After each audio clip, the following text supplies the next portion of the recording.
बागेश्वर धाम बाबा का दिव्य दरबार पटना के नौबतपुर में लगा हुआ है। भारी भीड़ के कारण हनुमंत कथा बीच में ही रोक दी गई।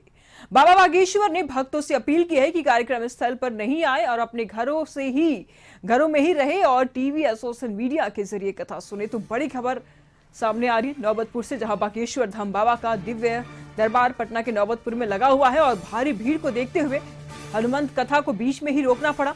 बाबा बागेश्वर ने भक्तों से अपील भी की है कि कार्यक्रम स्थल पर नहीं आए, अपने ही घरों पर रहें और टीवी या सोशल मीडिया के जरिए उनकी कथा को सुने।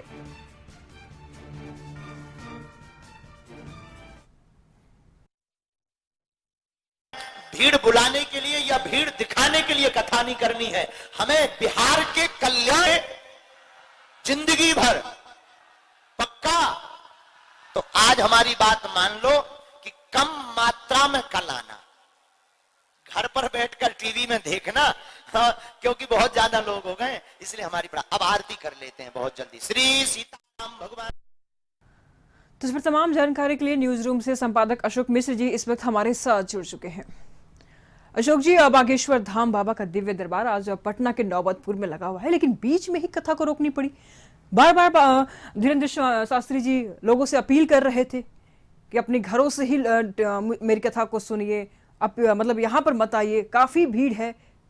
क्या कुछ कहेंगे आप, कैसी रही व्यवस्था आज की? बिल्कुल, देखिए निशु, बिहार की मतलब इस बुलेटिन की सबसे बड़ी खबर और बिहार के लोगों के लिए सबसे बड़ी जानकारी हम दे रहे हैं कि बाबा बागेश्वर धाम के द्वारा जो आयोजित की जा रही थी हनुमंत कथा, उसको आज धीरेन्द्र शास्त्री जो कथा कह रहे थे, उन्होंने बीच में ही उस कथा को आज रोक दिया है। चूंकि भीड़ की जो संख्या थी, इतनी भीड़ जुट गई थी कि बाबा को लगा कि कहीं न कहीं कोई अप्रिय घटना घट सकती है और यहाँ पे संकट उत्पन्न हो सकता है। इसलिए उन्होंने भीड़ से आग्रह किया है कि आप अपने घर पर ही बैठ करके कथा सुनिए।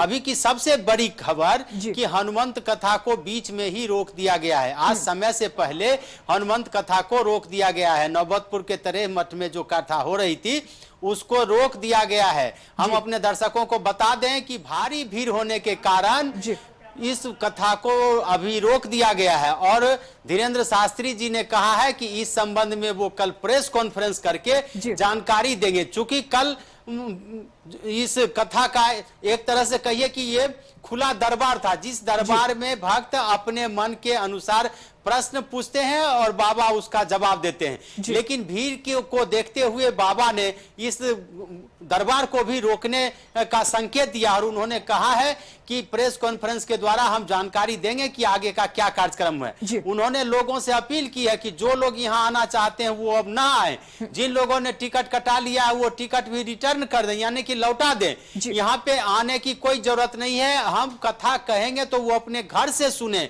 और हमारा साथ दें। वो बार बार कह रहे हैं कि हम कथा केवल भीड़ जुटाने के लिए नहीं करते हैं, अपना प्रचार करने के लिए नहीं करते हैं। हम कथा कर रहे हैं बिहार की जनता के हित के लिए, बिहार के लिए।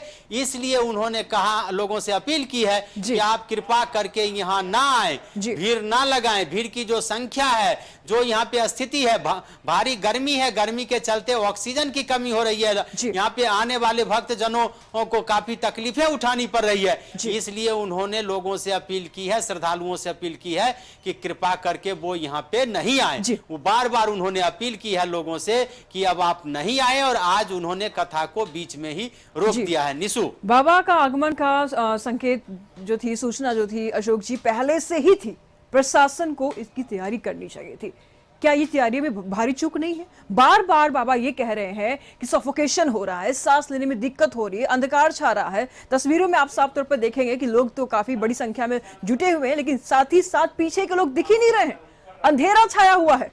तो प्रशासन को क्या इसको लेकर के व्यवस्था नहीं करनी चाहिए थी? बिहार की राजधानी है पटना, जगह जगह से लोग आएंगे वहां पर बाबा से मिलने के लिए, बाबा से बातचीत करने के लिए, लेकिन इसको लेकर के क्या कुछ तैयारियां थी अशोक जी? बिल्कुल, देखिए जितनी भीड़ जुट गई है। इतना आयोजकों को भी अंदेशा नहीं था कि इतनी भारी भीड़ जुट जाएगी।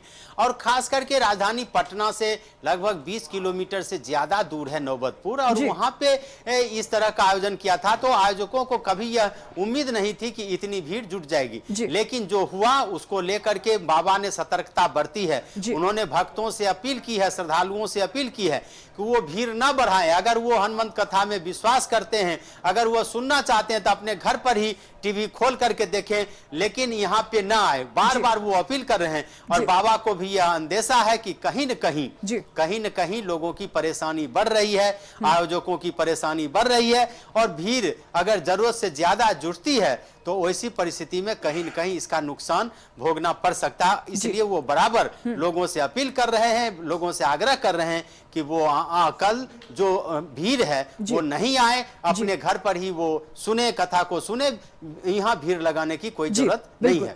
जी अशोक जी, कल भी दरबार लगने वाला है बाबा धीरेन्द्र शास्त्री की, और तो प्रशासन इनको लेकर के, भीड़ को लेकर के कितनी सख्ती दिखा सकती है, कितनी गंभीर दिख रही है? देखिए, अब बाबा ने खुद घोषणा की है कि कल वो प्रेस कॉन्फ्रेंस करेंगे और आगे क्या कदम उठाएंगे इसकी जानकारी वो देंगे। क्योंकि कल खुला दरबार था तो ऐसी परिस्थिति में और भीड़ ज्यादा होने की संभावना बढ़ गई थी, और इसलिए बाबा ने एहतियात के तौर पर यह कदम उठाया है। और निश्चित रूप से वो धार्मिक व्यक्ति हैं तो उन्हें ये लग रहा है कि कहीं न कहीं जो श्रद्धालु यहाँ पे आए हैं उनकी परेशानी काफी बढ़ी हुई है, उनको परेशानी का सामना करना पड़ रहा है। वैसी परिस्थिति में यहाँ कोई और दूसरा विकल्प नहीं था बाबा के सामने। जी अशोक जी, हमारे साथ सहयोगी अवनीश भी हमारे साथ जुड़ चुके हैं। अवनीश, आप इस वक्त नौबतपुर में है, क्या कुछ स्थिति है? कथा को बीच में ही रोकना पड़ गया? अवनीश, भीड़ है बाबा बागेश्वर धाम धीरेन्द्र शास्त्री का हनुमंत कथा का दूसरा दिन है जी, और दूसरे दिन काफी संख्या में जो लोग हैं वो काफी संख्या में आए हैं, और वैसी स्थिति में भीड़ ज्यादा हुई है।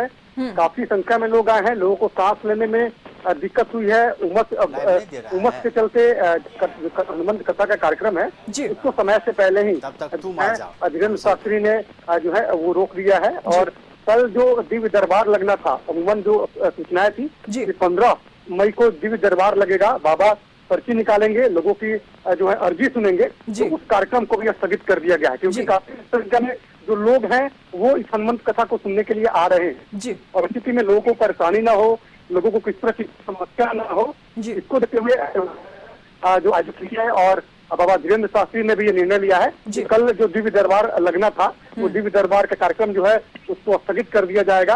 और लोगों से अपील भी उन्होंने की है कि जो लोग भी घर में हैं वो सोशल मीडिया के जरिए वो कार्यक्रम को हनुमंत कथा को सुने, कार्यक्रम को सुने, तो यहाँ पे आयोजन स्थल पे ना आए, क्योंकि काफी संख्या में जो भीड़ आ रही है इससे परेशानी जो है वो लोगों को जरूर हो रही है। कई लोगों को सांस लेने में समस्या हुई थी, उसको जो है हॉस्पिटल भेजा